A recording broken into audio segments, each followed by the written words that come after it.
Yes. So next is curl, cross product of vectors. Okay. So ये हमारे पास del operator था. We have what is this? अभी आपने पीछे क्या करवाया था? बच्चे कुछ नहीं करवाया, ये फर्स्ट स्लाइड है. ठीक है. So ये हमारे पास del operator था. ठीक है. So if we take cross product, हमने वेक्टर क्या कंसीडर किया था? डॉट के साथ E vector. So same example लेते हैं. If we take cross product of e vector, ठीक है, this is called curl of e vector. ठीक है, या सिंपली कर्ल ऑफ e. सो अब ये सॉल्व कैसे करते हैं? आप दो वेक्टर्स का जब क्रॉस प्रोडक्ट लेते हो, सो मैट्रिक्स फॉर्म में इसको लिखते हो आई कैप के अलोंग पहला वेक्टर का कंपोनेंट, जे कैप के अलोंग एंड के कैप के along. Similarly if I write my E vector in component form E x i E y j and E z k, so I have the component along x, y and z of this vector. Now this way you can calculate the curl of a vector field, vector. इसमें कोई doubt है बच्चे? Any doubt? No sir, no sir. What is the direction of this cross product? Del cross E. Del is a vector, E is a vector. What is the direction of del cross E? Sir, perpendicular to both the vectors. Perpendicular to both. Perpendicular to the both. So if I consider this is the direction of del, this is E vector, any random, so the cross product will be perpendicular. ठीक है जी. अब next question is we have to associate physics with it. ये तो mathematics का part था. So what is the physical significance of curl of a vector field? Physical significance. Any idea?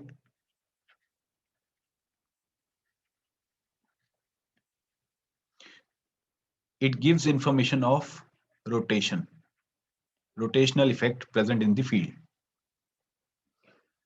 ठीक है जी.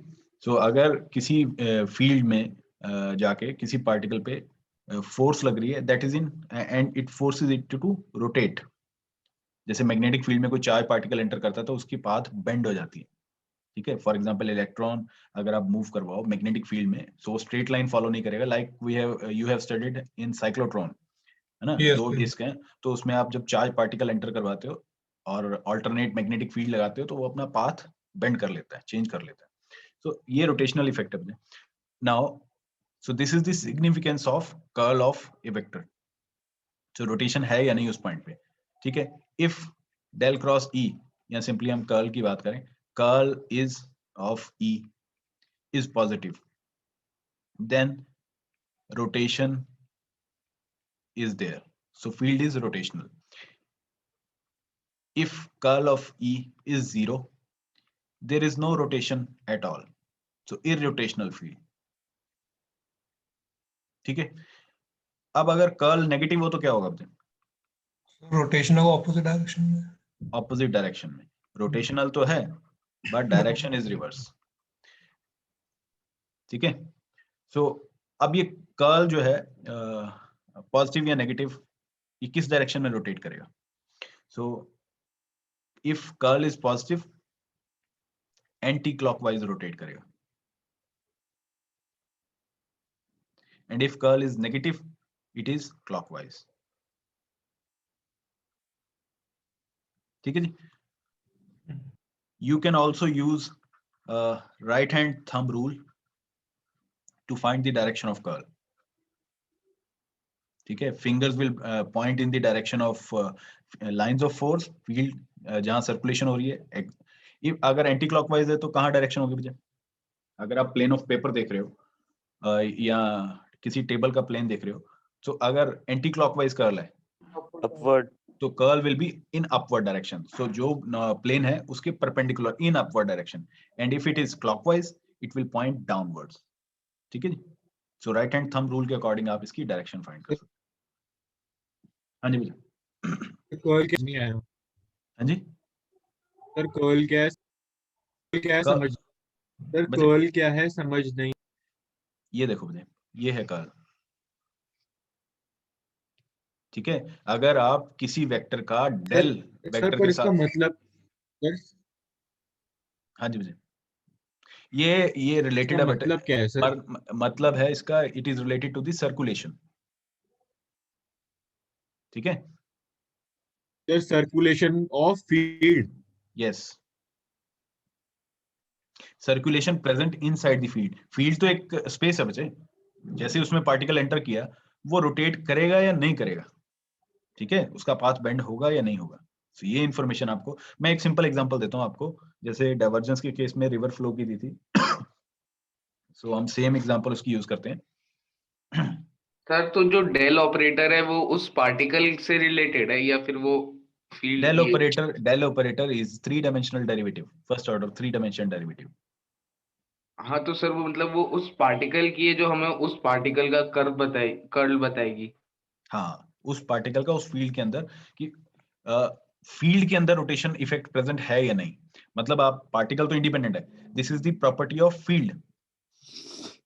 ठीक है, सो इलेक्ट्रिक फील्ड फॉर एग्जांपल, इसका rotational effect है या नहीं।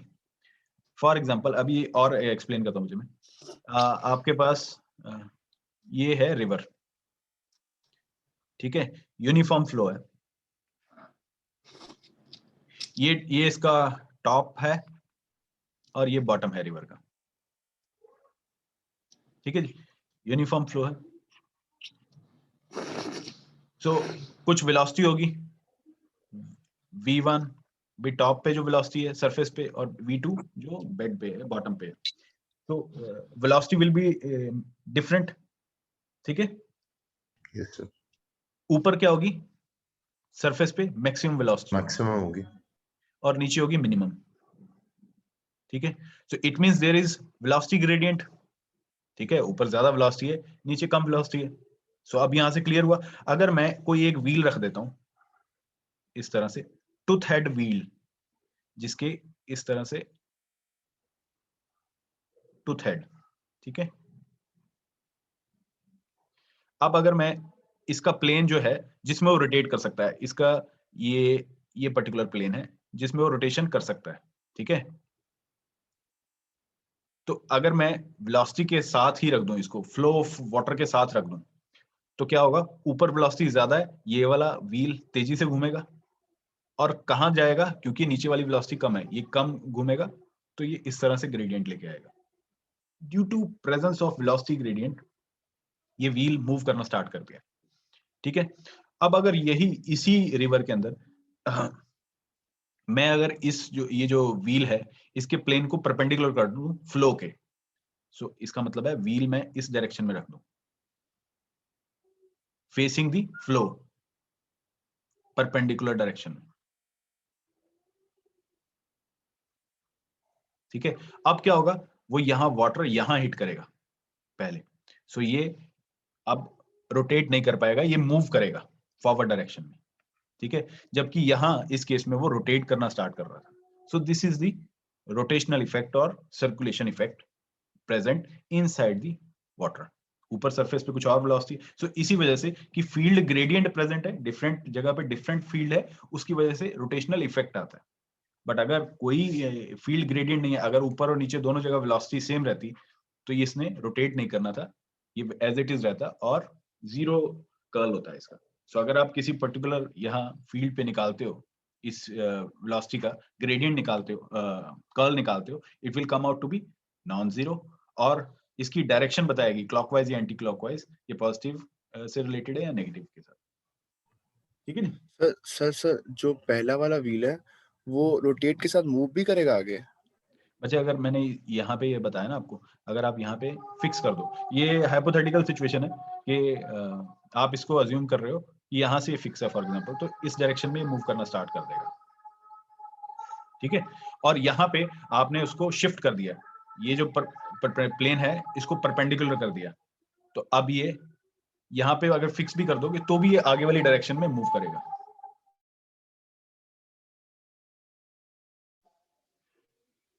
Excuse me, sir.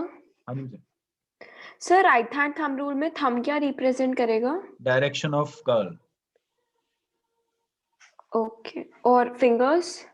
फिंगर्स के फॉर एग्जांपल इस डायरेक्शन में आपकी लाइंस ऑफ फोर्स मूव कर रही हैं, सो ये क्या है, एंटी क्लॉकवाइज, तो आपका थंब डायरेक्ट करेगा ऊपर की तरफ, और अगर इस डायरेक्शन में है क्लॉकवाइज में, तो आपका राइट हैंड थंब इस डायरेक्शन में चला जाएगा। So finger are pointing towards the circular lines and thumb is pointing toward the vertical arrow, upward और डाउनवर्ड। सर फील्ड थोड़ी ना रोटेट कर सकती है, मतलब पार्टिकल फील्ड के अंदर अगर पार्टिकल एंटर करे, वही तो आपको बता रहा हूँ कि ये प्रॉपर्टी ऑफ फील्ड है, ये रोटेट नहीं करेगी। इसके अब ये जो वाटर है ये रोटेट थोड़ी कर रहा था रिवर में, इसके अंदर ग्रेडियंट प्रेजेंट था, जिसकी वजह से अगर आपने व्हील डाला, जैसे ये एक्सटर्नल बॉडी है ना, कोई पार्टिकल डाल दिया तो ये रोटेट करना स्टार्ट कर देगा।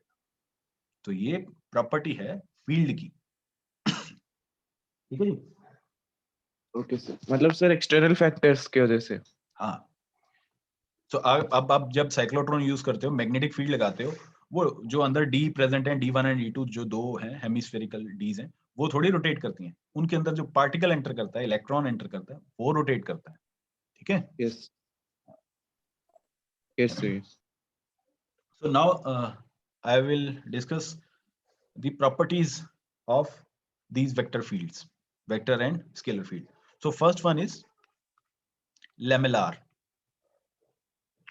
Lamellar field, ये किस कैटेगरी की फील्ड है, किस फील्ड को आप लेमिनार फील्ड बोलोगे? ठीक है, लेमिनार से मीनिंग है लेमिनाज, थिन शीट्स। फॉर एग्जांपल आपके पास ये एक शीट है ना, इसके ऊपर ये दूसरी शीट है, इसके नीचे, सो लेयर्स ऑफ शीट्स। और अगर मैं बोल दूं कि लोएस्ट शीट पे आपका पोटेंशियल है U1, सेकेंड शीट पे U2 and U3 so on. सो ये U1 surface, U2 surface, U3 surface, इनको क्या बोलते हैं मुझे? What do you call these surfaces? If the potential remains constant on a surface, what is the name of that surface? Equipotential. So equipotential surfaces. So आप equipotential surfaces की sheets बना के एक के ऊपर एक रख दो, तो उस फील्ड को आप बोलोगे लेमिनार फील्ड। तो इसकी डेफिनेशन क्या है?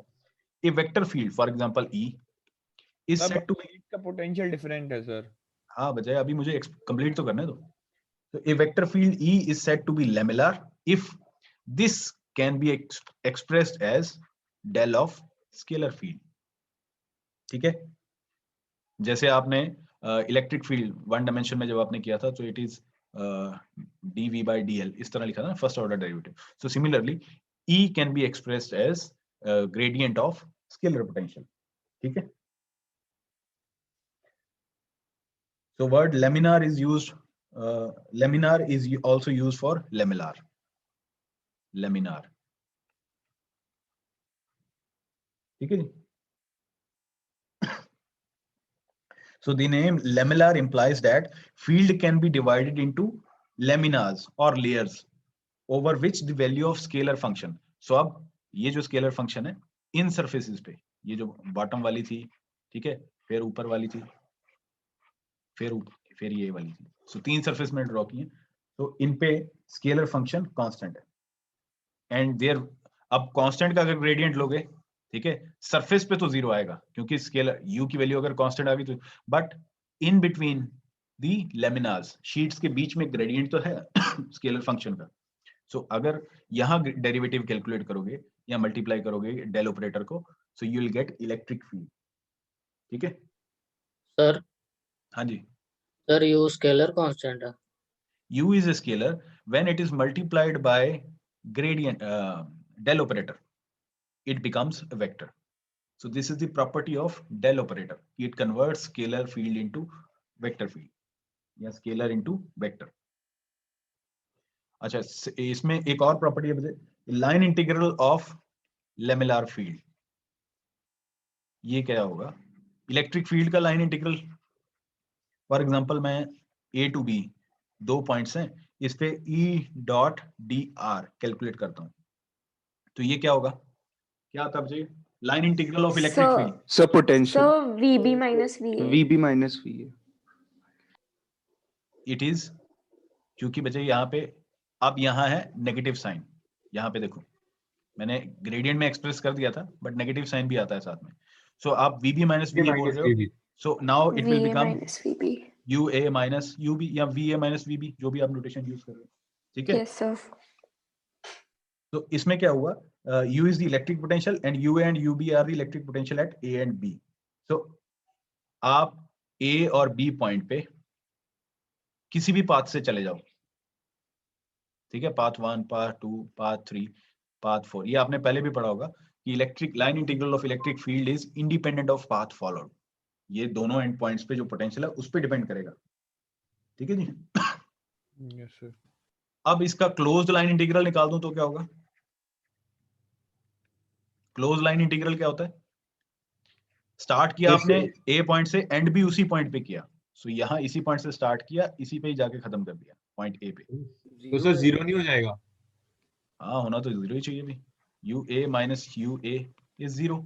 सो लेमिलर फील्ड वो फील्ड है जिसमें आपका जो line integral of field is independent of path followed and the closed line integral.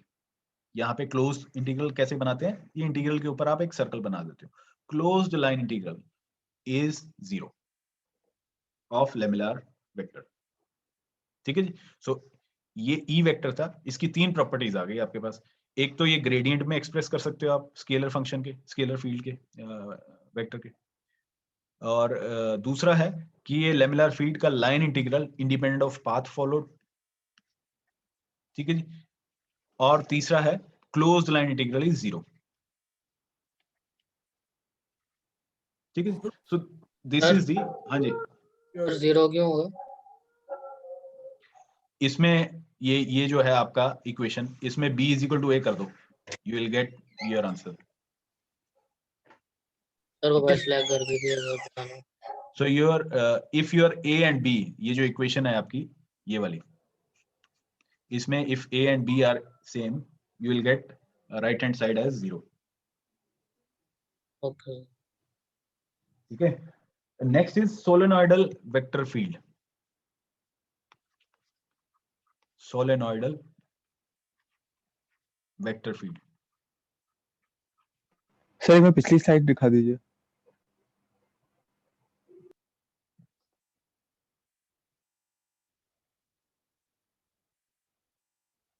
Thank you sir. okay. Solenoidal vector field is that vector, इसमें a vector B, अब इसमें मैं एग्जांपल चेंज कर रहा हूं, B वेक्टर, क्योंकि E vector इसको follow नहीं करता, सो electric field is not a solenoidal vector field. So solenoidal vector B is said to be, this vector is said to be solenoidal if solenoid होता क्या बच्चे?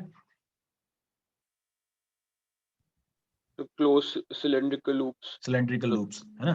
So if solenoidal if divergence of this vector field is zero, so solenoidal field उसको बोलोगे जिसमें आपके vector का divergence of B vector ये zero आ जाए, ठीक है। So only magnetic flux या B vector it satisfies this condition. Then is third one is irrotational vector field.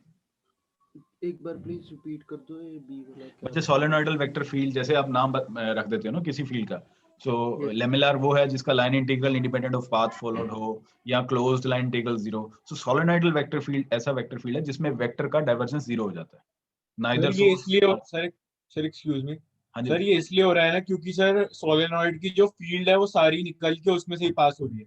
Yes. So sir यहाँ बी कैसे डिफाइन किया आपने? सर बच्चे ये मैग्नेटिक फ्लक्स है, आप ई वेक्टर को आप इसको ऐसे भी कह सकते हो, ये रिलेटेड है सब, जैसे ये जो प्रॉपर्टी है ना आपकी del dot b is equal to zero, it is related with this concept कि magnetic monopole do not exist in isolation, so simple north या साउथ अलग से एग्जिस्ट नहीं करता, ये उसके साथ okay sir, got it.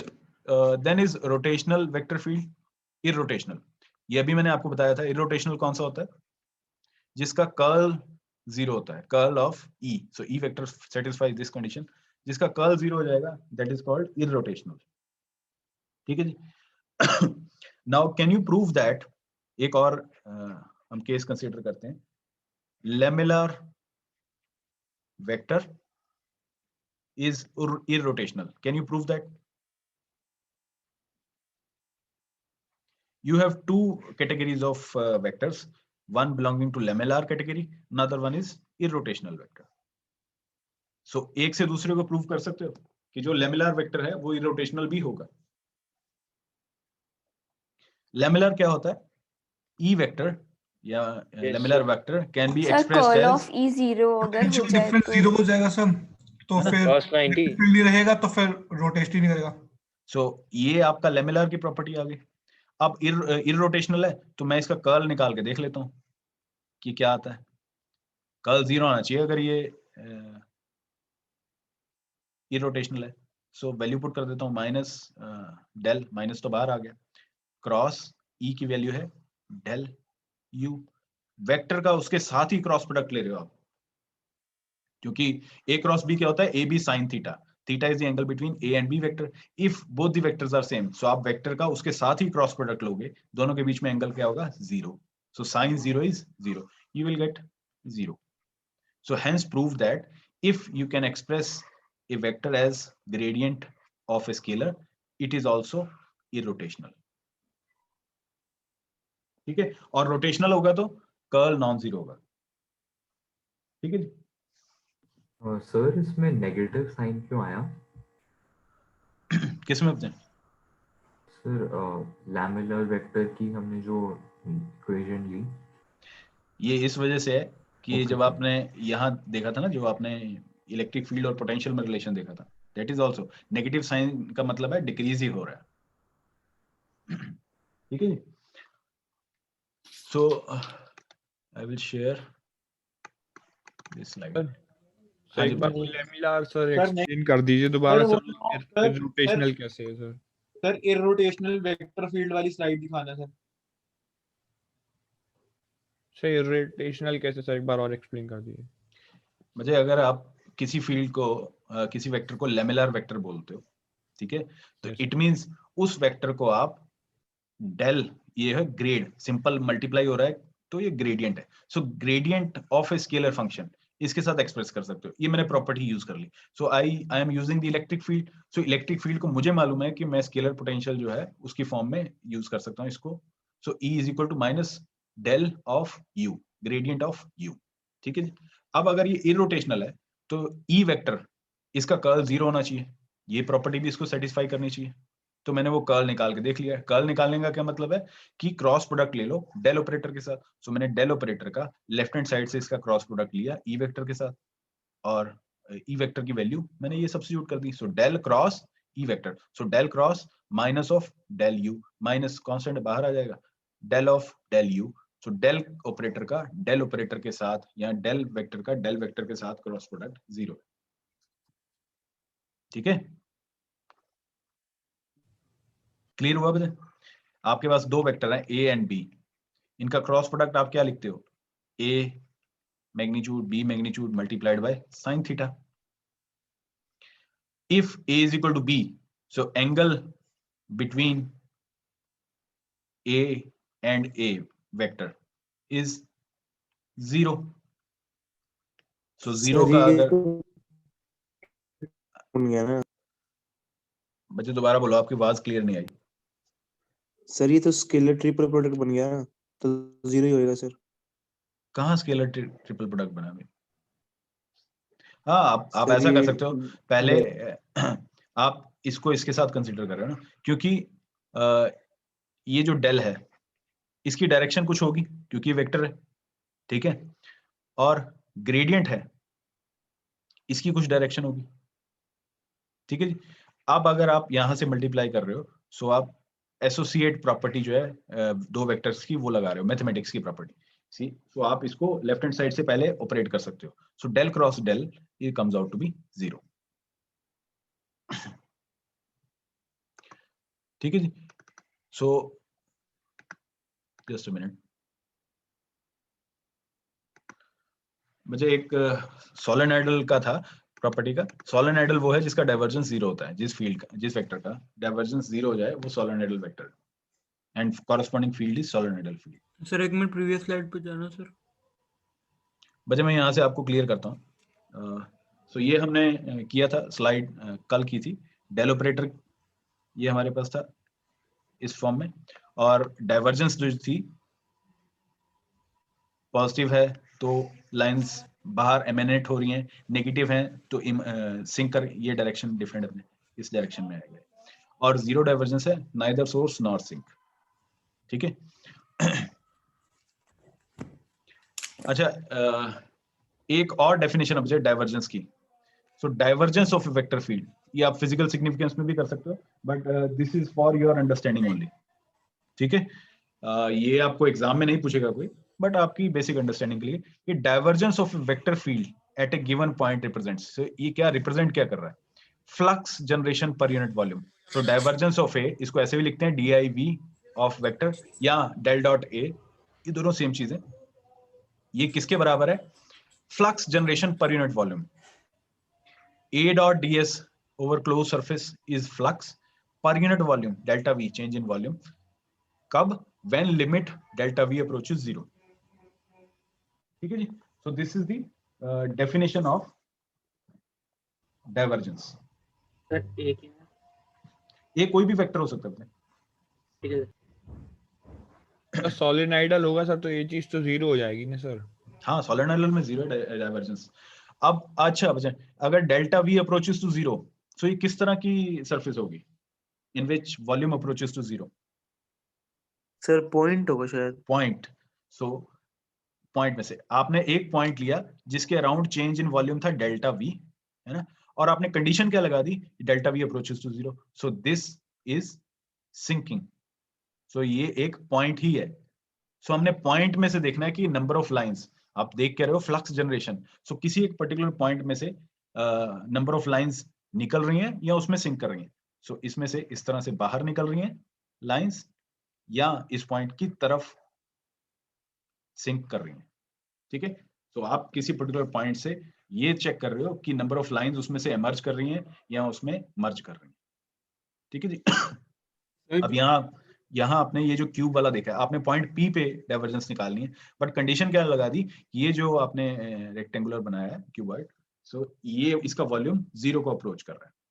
It means it is actually the point P। ठीक है सर एक डाउट है। हाँ जी बताइए। सर जो इलेक्ट्रिक डाइपोल है उसका डाइवर्जेंस 0 नहीं होता ना? इलेक्ट्रिकल डाइपोल का एज ए कंबाइंड तो 0 होगा सर मतलब अगर वो दो एक पॉजिटिव और नेगेटिव एंड सर कुछ डिस्टेंस पे है, मतलब डाइपोल के सर, मतलब डाइपोल लेंथ है, तो सर जो पॉजिटिव में से निकलेगी फील्ड वो सर पॉजिटिव में वापस नहीं जा रही सर, वो तो नेगेटिव में जा रही है। देखो बच्चे, मैं ये कह रहा हूँ, if net number of lines emerging और सिंकिंग इज पॉजिटिव, नेगेटिव और 0, आप कंडीशन किस पे लगा रहे हो? नेट नंबर ऑफ लाइंस पे। ठीक है। अगर डाइपोल के केस में आपकी लेंथ ऐसे आपने एडजस्ट की हुई है कि पॉजिटिव और नेगेटिव में से जो नंबर लाइंस निकल रही हैं या उसमें सिंक कर रही हैं वो बराबर है, यू विल गेट 0 डाइवर्जेंस, जैसे आप मैग्नेट के केस में देखते हो, नॉर्थ और साउथ के केस में। ठीक है। Okay sir. Then similar is the definition. बच्चे ये जो स्लाइड्स हैं ये मैं अपलोड करूंगा, इसमें काफी डिटेल में आपको समझाया हुआ है कि ये डाइवर्जेंस क्या है, कर्ल क्या है, सो आप वहां से देख सकते हो, बट जितना मैंने करवाया उतना आपको सफिशिएंट है डेफिनेशन। सर तो इससे हम ये कंक्लूड कर सकते हैं ना कि सिंगल चार्ज के लिए कभी भी डाइवर्जेंस 0 नहीं हो सकती? सिंगल चार्ज के लिए कभी 0 नहीं होगी। This results indicates that electric monopole या सिंपल पॉजिटिव और negative charge they exist in isolation as well. So अब ये नेक्स्ट था हमारे पास। हाँ जी मुझे सर हमने डेल्टा वॉल्यूम जो है वो 0 अप्रोच हो रहा है, लिमिट लगाई है, तो सर वो तो फिर हमेशा सिंक का केस होगा ना, क्योंकि डेल्टा V 0 की तरफ बच्चे ये मैं आपको रिप्रेजेंट कर रहा हूँ, ये एक्चुअल में केस नहीं है। आप एक्चुअल में आपका है ये पॉइंट, ये सारा पॉइंट है आपका जिसका वॉल्यूम है डेल्टा V। आप इस पूरे डेल्टा V को अप्रोचेस टू 0 करोगे तो ये एक पॉइंट के इक्विवेलेंट हो जाएगा। ये मैं एक्सप्लेन करने की कोशिश कर रहा हूँ। ठीक है, अब इस पॉइंट में से नंबर ऑफ लाइंस निकल रही हैं, इसमें सिंक कर रही हैं, वो केस आप उस पर कंडीशन लगाओगे। Okay sir. तो वो तो साइन से डिसाइड होगा ना कि हाँ, negative है उसके या साइन से कि डाइवर्जेंस पॉजिटिव है या नेगेटिव है। Okay sir.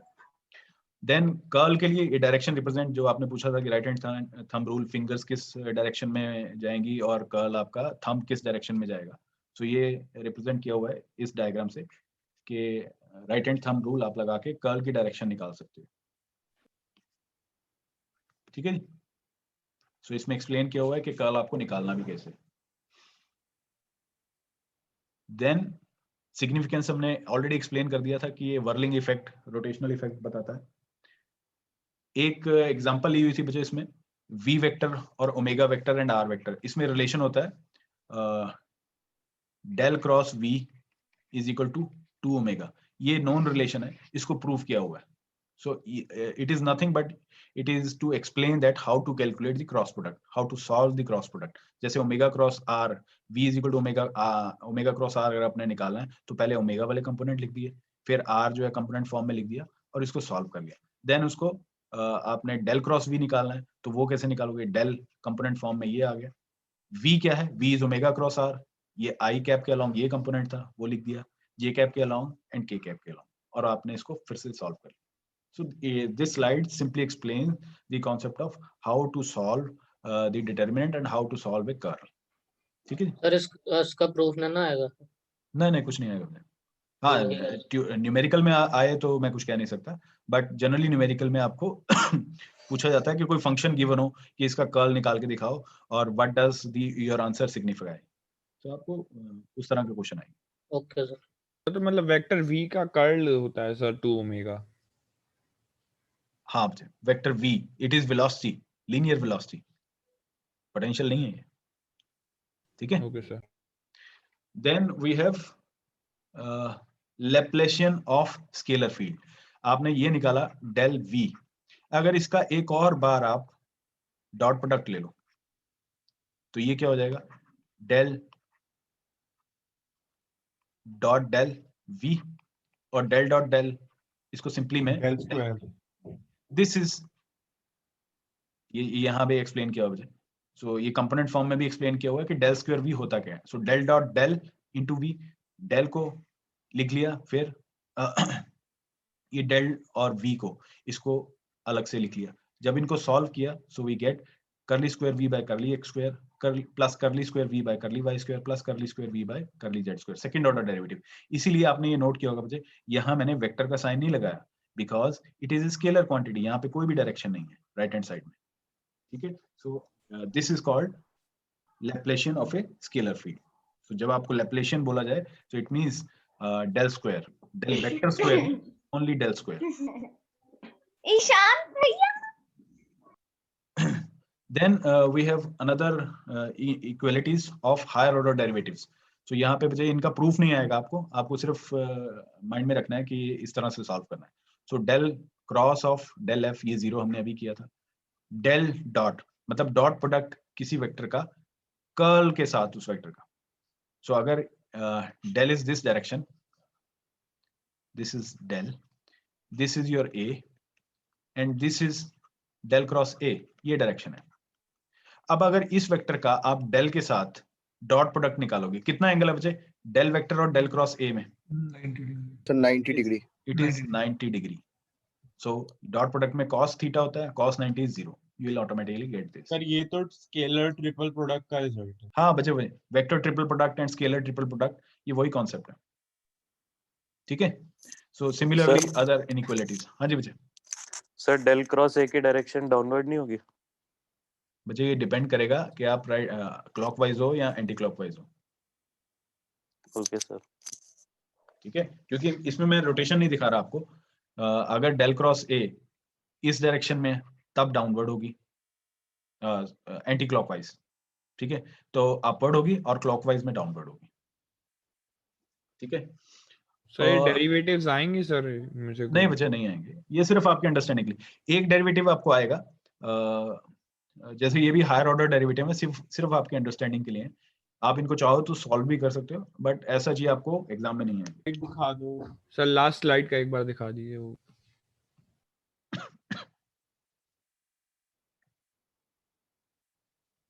सर ये जो थर्ड फॉर्मूला है सर, इसमें माइनस क्यों आया है बीच में? कौन सा? सर ये जो ये वाला? डेल डॉट ए क्रॉस, हाँ जी सर। ये बच्चे वेक्टर ट्रिपल प्रोडक्ट है, ये आप मैथमेटिक्स में इसकी डिटेल पढ़ोगे, ठीक है। आपको ये स्केलर प्रोडक्ट है, डॉट और क्रॉस, और ये वेक्टर ट्रिपल प्रोडक्ट, क्रॉस और क्रॉस, ठीक है। ये आप मैथमेटिक्स में इसकी डिटेल पढ़ोगे कि how to solve these inequalities. मैं आपको एक सिंपल फॉर्मूला बता दूंगा, आपको यूज में आएगा ये वाला फॉर्मूला, जो आने वाले जो 2 आर्टिकल हैं बड़े, उनमें ये फॉर्मूला यूज होगा आपको। सर फॉर्मूला तो सर जरूरी है मतलब? मैं आपको इसका सिंपल तरीका बता देता हूँ याद करने का। फॉर एग्जाम्पल, ये सर्कल है आपके पास, ये है ए वेक्टर, ये है B vector, and this is C vector. So अगर आपको निकालना है A cross B cross C, ये निकालना है, तो आप क्या लिखोगे? इज इक्वल टू, पहले आप लिखोगे बी वेक्टर ब्रैकेट में सी डॉट ए, जो अगले वाले 2 वेक्टर हैं उनका डॉट प्रोडक्ट, माइनस बी के बाद कौन सा वेक्टर था? C vector. सी के बाद कौन से 2 वेक्टर हैं? ए डॉट बी, ठीक है। और आपको मालूम है कि सी डॉट ए लिखो या ए डॉट सी लिखो, डजंट मैटर, ये क्रॉस प्रोडक्ट है जिसमें डायरेक्शन चेंज हो जाती है, ठीक है। सो आप ए क्रॉस बी और बी क्रॉस ए इस तरह नहीं लिख सकते, बराबर नहीं है, नेगेटिव साइन आता है।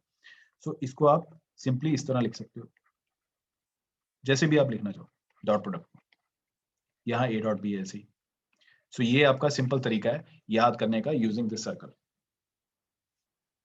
ठीक है जी। So this formula will be used in coming articles. Sir अगर ये रैंडम दिया होगा, मतलब C vector into A vector into B vector, random दिया हो तो रैंडम उठा लो।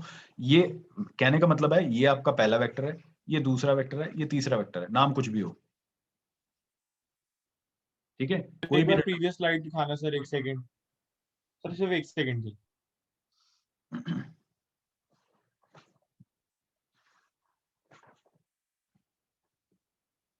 सर चेंज कर दो।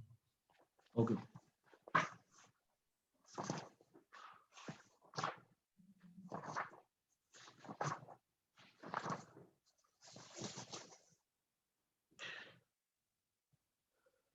ठीक है जी। सो ये बच्चे एक्सप्लेन किया हुआ कि जीरो डाइवर्जेंस फील्ड को सोलेनॉइडल बोलते हैं, जीरो कर्ल वाली को इरोटेशनल, जीरो ग्रेडियंट वाली को कांस्टेंट। अच्छा, 2 तरह की बच्चे और इक्वेशंस हैं आपके पास, Poisson equation and Laplace equation, ठीक है। तो ये सिंपली पॉइसन इक्वेशन है, del square v is equal to rho by epsilon naught, और लैपलेस है del square v is equal to 0। ये सिर्फ आपको अंडरस्टैंडिंग के लिए है कि कभी अगर शॉर्ट आंसर में पूछा जाता है या क्विज में तो आप अटेम्प्ट कर सको, ठीक है जी। सर एक बार वाली स्लाइड दिखा दो सर। सर एक सेकंड सर, देख रहे थे सर, वो पॉइसन इक्वेशन लिखनी है sir. Del square v is equal to rho by epsilon naught, ये जब हम डिफरेंशियल इक्वेशन डिराइव करेंगे ना, मैक्सवेल्स इक्वेशन, तो उस टाइम आपको डिराइव भी करके दिखाऊंगा। इसको बस याद करना है सर। हाँ, आपके अंडरस्टैंडिंग के लिए बच्चे कि ये नाम दिया हुआ है इक्वेशंस का, कि ये इक्वेशन को पॉइसन इक्वेशन बोलते हैं, और जिसमें राइट हैंड साइड 0 हो जाए उसको लैपलेस इक्वेशन बोलते हैं। सर न्यूमरेटर में क्या है? Epsilon not. ओके।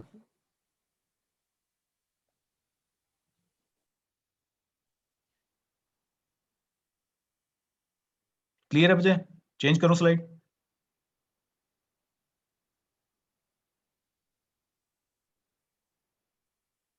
सर ये पीडीएफ एलएमएस पे भी अवेलेबल होगी? हाँ, इसको अपलोड करूंगा बच्चे मैं। अच्छा, अभी अपलोड करना है आपने? हाँ, लेक्चर्स अपलोड हैं, बट इसकी पीपीटी की पीडीएफ बना के अपलोड करूंगा। और मैं आपको फिर बोल रहा हूँ बच्चे कि ये जो पीपीटीज हैं ये कंप्लीट नहीं है, मतलब इसमें हो सकता है कि इंफॉर्मेशन ज्यादा भी हो सकता है कम भी हो, ठीक है। तो कई बार मैं एक्स्ट्रा जो है वो व्हाइट स्क्रीन के ऊपर आपको लिख के बता देता हूँ, और कई बार इसमें एक्स्ट्रा दिया होता है, जैसे ये डाइवर्जेंस वगैरह का फिजिकल सिग्निफिकेंस है ना, तो ये थ्योरम्स का सिग्निफिकेंस, ये आपके अंडरस्टैंडिंग के लिए है, क्योंकि अदरवाइज आपको ये सिर्फ इनकी डेफिनेशंस ही करनी है, बट आपको ऐसा ना लगे कि हम सिर्फ क्रैम कर रहे हैं, याद कर रहे हैं, इनका कॉन्सेप्ट नहीं समझ रहे, ठीक है। उसके लिए मैंने वो स्लाइड्स में डाल रखा है। सो नेक्स्ट है हमारे पास दो थ्योरम्स है मुझे, definitions only, Gauss divergence theorem and Stokes theorem, ठीक है। अच्छा, उससे पहले कॉन्सेप्ट करते हैं मुझे इंटीग्रल्स का। लाइन इंटीग्रल क्या होता है मुझे? सिंपली ये इंटीग्रल, इसको लाइन इंटीग्रल आप बोल सकते हो। Yes sir. Closed line integral क्या होता है? सो उसमें वो लग जाएगा, सर्कल लग जाएगा बीच में। एक सर्कल लग जाएगा, ठीक है। सो लाइन इंटीग्रल किसी पर्टिकुलर लाइन के ऊपर, क्लोज्ड लाइन इंटीग्रल कि ये जो क्लोज्ड लाइन है ना, कंटूर सी या लाइन एल, जो भी आप लिखना चाहो, this is closed line. Surface integral क्या होता है? What is surface integral? Sir किसी क्लोज प्लेन पे हो, वो किसी प्लेन के ऊपर हो। सरफेस ये है लाइन, ये है क्लोज्ड। तो दो इंटीग्रेशन साइन से शायद उसको रिप्रेजेंट करते हैं। हाँ, सो आइदर आप सरफेस इंटीग्रल को, या तो आप ये सिंबल डालो कि इंटीग्रल और नीचे लिख दो सरफेस एस या सरफेस या एरिया ए, है ना, या लिख दो आप ये नोटेशन बराबर है इसके भी, दो इंटीग्रल, क्योंकि इसमें सरफेस है ना, 2 डायमेंशन है, सो dx dy, जैसे लाइन में तो आपके पास एक ही वेरिएबल है, से dx, है ना। अब क्लोज्ड सरफेस इंटीग्रल क्या होगा? आप या तो सिंगल इंटीग्रल के ऊपर ऐसे डाल के इस तरह लिख दो, ये बराबर है नोटेशन के इस तरह से, ये इस तरह से, ठीक है। Next is volume integral. ये मैं इसलिए करवा रहा हूं बच्चे क्योंकि जो नेक्स्ट आर्टिकल्स हैं, थ्योरम्स हैं, उनमें ये नोटेशन यूज होंगी। सो और different books use different kind of notations, so confuse नहीं होना। वॉल्यूम इंटीग्रल में क्या है, आप इस तरह लिखो, उसके नीचे v डाल दो सिंगल इंटीग्रल के नीचे, so it obviously it means कि वो ओवर वॉल्यूम है। सो साथ में अगर वो लिखना चाहो कि किसके विद रिस्पेक्ट टू हो रहा है, तो आप ऐसे भी लिख सकते हो, ठीक है। ये बराबर है नोटेशन अगर मैं इस तरह से dx dy dz, ठीक है। तो 3 integral, volume is 3 dimensional, close में आपको सिर्फ यहाँ पे एक सर्कल लग जाएगा, ठीक है, दोनों तरफ। क्लियर है बच्चे concept? 1 dimension integral, 2 dimension integral and 3 dimension integral. So we'll deal up to 3 dimension integral. ऐसे वाले तो गलत किए होंगे सर आप। नहीं, सही करें। ओके,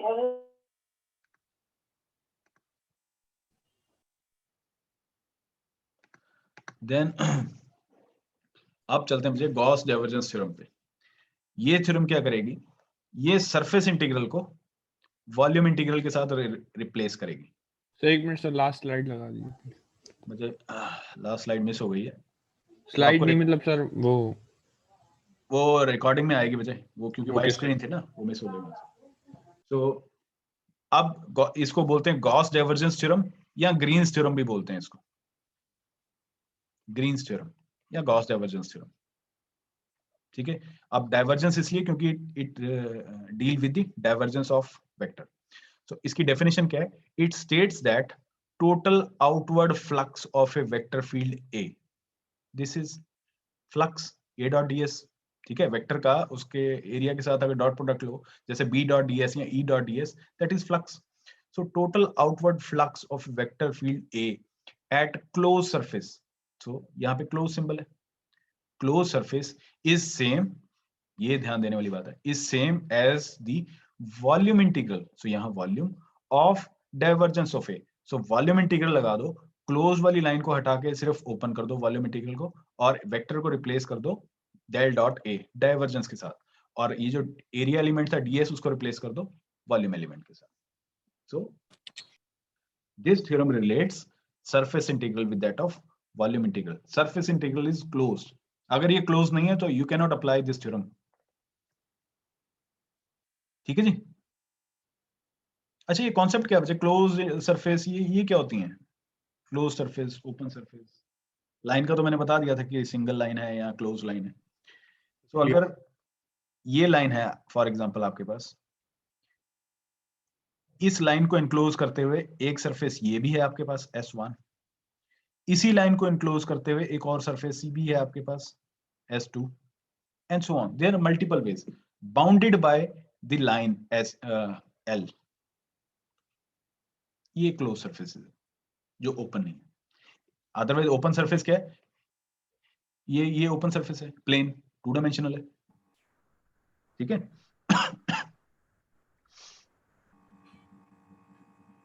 ठीक है जी। सो इसमें डिटेल एक्सप्लेन की हुई है कि क्लोज क्या है, ओपन क्या है, तो वो एक्सप्लेन किया है। सर हाँ जी सर प्रीवियस स्लाइड में जाना सर। ये थ्योरम रिलेशन बता रही है क्लोज सरफेस हाँ, और वॉल्यूम में। ये आपको सिर्फ डिफाइन कर रही है कि अगर आपको आपके पास क्लोज सरफेस इंटीग्रल है इस तरह से किसी वेक्टर का जो कि a है, ठीक है, उसको अगर आप वॉल्यूम इंटीग्रल में लिखना चाहो, मैथमेटिकली अगर उसको ट्रांसफर करना चाहो वॉल्यूम इंटीग्रल में, ओपन वॉल्यूम इंटीग्रल, तो आप कर सकते हो। आपको करना क्या है, सिर्फ a वेक्टर की जगह उसका डाइवर्जेंस लिखना है और एरिया एलिमेंट की जगह वॉल्यूम एलिमेंट लिखना है। ठीक है। ओके तो सर। नेक्स्ट क्लास का टाइम। Okay okay okay. तो ओके बच्चे, इसके बाद वाला हम नेक्स्ट क्लास में कल करते हैं।